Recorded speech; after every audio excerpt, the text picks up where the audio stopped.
तो दोस्तों आज हम सीखेंगे meaning of sustainability, development and sustainable development. Sustainability क्या है, डेवलपमेंट क्या है और सस्टेनेबल डेवलपमेंट क्या है, उसको डिटेल्स में यहाँ पे डिस्कस करेंगे। चलिए शुरू करते हैं। देखिए दोस्तों, जितने भी हमारे दैनंदिन जीवन के लिए जो भी चीज़ों का ज़रूरत है वो कौन मुहैया करता है, वो हमें मुहैया करता है नेचर। प्रकृति से ही हमें सभी चीज़ मिलते हैं। जितने भी चीज़ हमें ज़रूरत होता है, जितने भी सामान हम यूज़ करते हैं वो कहीं ना कहीं नेचर से ही हमें मिलते हैं, वो बाकी कहीं से नहीं आता।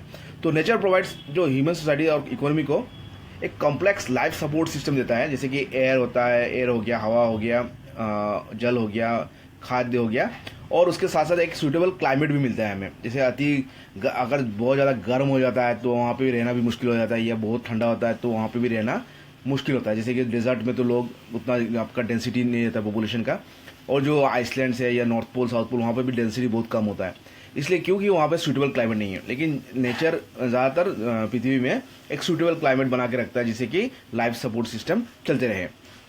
इसके साथ साथ ये जो फिजिकल रिसोर्सेज जो है, जैसे कि आपका एयर, वाटर, फिर नेचुरल रिसोर्सेज, ऑयल, जितने पेट्रोलियम, जितने भी रिसोर्सेज हैं वो भी मेंटेन करता है जिससे कि इकोनॉमी चलते रहे सालों साल। और ये आज का बात नहीं है, मतलब सैकड़ों हजारों सालों से ये सिलसिला चली आ रही है। और ये फ्यूचर में भी ऐसे होना चाहिए, इसका विलुप्ति नहीं होना चाहिए। यही बात है, यही मेन उद्देश्य है सस्टेनेबिलिटी का। और इसी को कहते हैं सस्टेनेबिलिटी ऑफ नेचर और इकोसिस्टम्स और एनवायरनमेंट।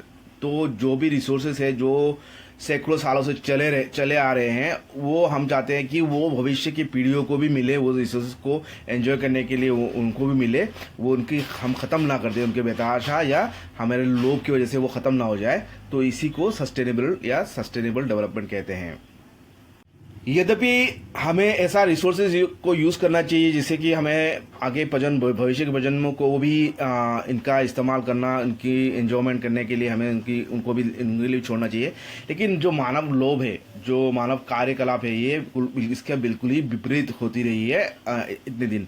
तो इससे क्या हुआ, जो मनुष्य के बेतहाशा लोग की वजह से अंधाधुंध पेड़ पौधों को काट रहे हैं, फिर माइनिंग हो रहा है, खनन हो रहा है, तो ओशंस में या लैंड माइनिंग हो रहा है, ये इस तरह का पोल्यूशन हो रहा है, पोल्यूशन कर रहे हैं लोग, फैला रहे हैं। तो ये क्या हो रहा है, इससे नेचर को चोट पहुंच रही है। और ये अगर हम मतलब मनुष्य के लोभी जो मतलब बेतहाशा, मतलब उसको वेल्थ की जो चाह, उसके लिए क्या हो रहा है, नेचर की एक्सप्लॉइटेशन हो रहा है। और अगर हम इसी पथ पर चलते रहें तो एक दिन ऐसा आएगा कि विश्व में, पृथ्वी में लाइफ फॉर्म्स को बचना या रहना, मतलब एग्जिस्टेंस ही उसकी पर बड़ा प्रश्न पड़ जाएगा, वो थ्रेटन हो जाएगा, मतलब उस खतरे के कगार पे आ जाएगा। और नेचर की जो इम्पैक्ट सहने की, कोई भी उसकी चोट सहने की एक सीमा होती है। तो उसको जो नेचर ओरिजिनल फॉर्म को अगर हम ऑल्टर कर दें, तो alteration of nature initial stage अगर हो जाता है तो फिर से उस स्टेज में जाना बिल्कुल ही मुश्किल हो जाता है।